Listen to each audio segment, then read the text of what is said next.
Wilmot Blyden, journalist, minister, author, and Americo-Liberian statesman, is known as the father of Pan-Africanism.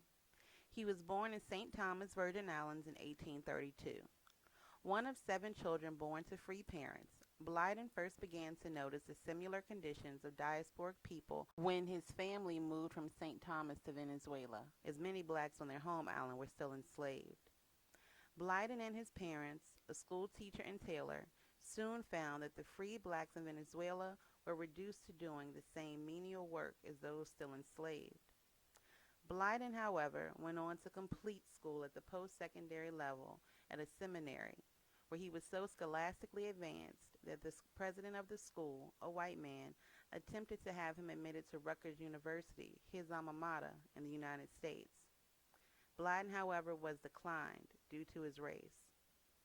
While in the U.S., Blyden learned of the newly independent African colony, Liberia. Liberia, a country on the western coast of Africa, was established in large measure by the efforts of the American Colonization Society, also known as the ACS. The ACS, founded in 1816, was the brainchild of Reverend Robert Finley, a Presbyterian minister from New Jersey. Finley believed that blacks would never be fully integrated into American society and that they would only be able to fulfill their potential as human beings in Africa, the land of their fathers. He also believed, in keeping with the popular thought of the day, that the presence of blacks was a threat to the national well-being and quality of life for whites in America. While the ACS's Back to Africa philosophy garnered massive resistance by certain groups, in particular the powerful abolitionist movement and the likes of Frederick Douglass, there were some highly influential white men that shared the ACS's sentiment, including Henry Clay and Thomas Jefferson. Jefferson is noted as having said, "Nothing is more clearly written in the book of destiny than the emancipation of the blacks, and it is equally certain that the two races will never live in a state of equal freedom under the same government. So insurmountable are the barriers which nature, habit, and opinion have established between them." Even though support for the movement wasn't overwhelming, Liberia was established in 1821, becoming America's first overseas colony.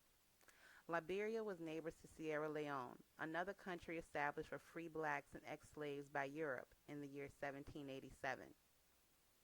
Liberia was gradually given more self-governance, a decision escalated by the ACS's bankruptcy, rendering them incapable of financing the colony, forcing Liberia to declare their independence.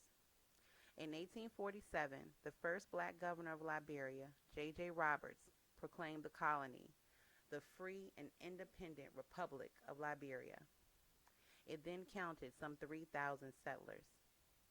Blyden made the journey to Liberia in 1850 after having received an offer to teach in the newly formed country.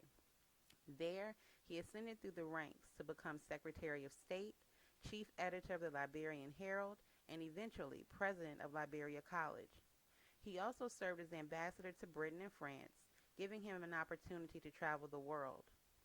One place often visited by Blyden was the U.S., as he sought to encourage more African Americans to take the journey back to where he called their fatherland. During the speech featured in the text, Blyden explains his belief that slavery was of divine providence and a means of preserving Africa and Africans. Acknowledging its grotesque nature, he believed that through the transatlantic slave trade, attention was deferred from Africa as a whole. America's development caused the powerful European imperialists to focus their financial and political energy toward America's growth. He attests that were it not for this departure in history, Africans may have encountered the same fate as Native Americans, annihilation. He also believed that with the signing of the Emancipation Proclamation, African Americans had a divine opportunity, if not responsibility, to put the same work and effort into building a place for themselves in the country of their origin that they had put in by force in America. This opportunity was not reserved only for blacks in the U.S., but all people of the African diaspora, given the identical nature of their departure and socioeconomic conditions globally. This is the foundation of Pan-Africanism. Pan-Africanism is a movement that promotes the social, political, and economic solidarity of Africans and people of African descent worldwide. Edward Blyden was the first to present this philosophy to the masses. Over time, Pan-Africanism developed distinctly different approaches to achieving this goal. Some, like Marcus Garvey, founder of the UNIA, or United Negro Improvement Association, stayed in keeping with Blyden's Great Black Migration philosophy, giving the journey back to the fatherland a great thrust. Others, however, like W.E.B. Du Bois and Kwame Nkrumah, believed that Pan-Africanism called for the denouncing of imperialist rule, especially on the African continent. These highly publicized leaders, in addition to others like Kwame Ture, Malcolm X, and Dr. John Hendrik Clark, were able to further the Pan-Africanist agenda and help the movement gain momentum, which has helped it to stay alive throughout the generations.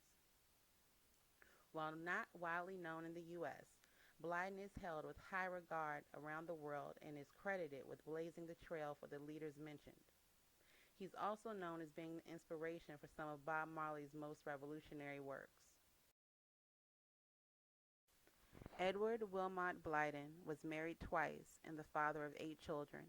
He died on February 7, 1912, in Freetown, Sierra Leone, at the age of 70. Africa unite, 'cause we're moving right out of Babylon, and we're going to our father's land.